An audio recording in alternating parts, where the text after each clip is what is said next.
Got one of these booster seats for the puppies, and they don't like it, and they actually jump out of it, even if I put little harness that's supposed to connect to their leash, and actually if I can't even find it.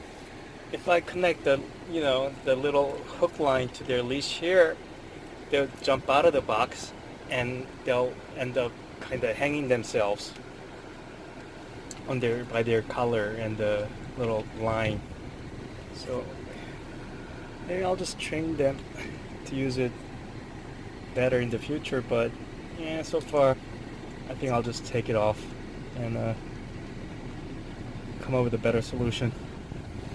It's because I do take my dogs to a lot of different places.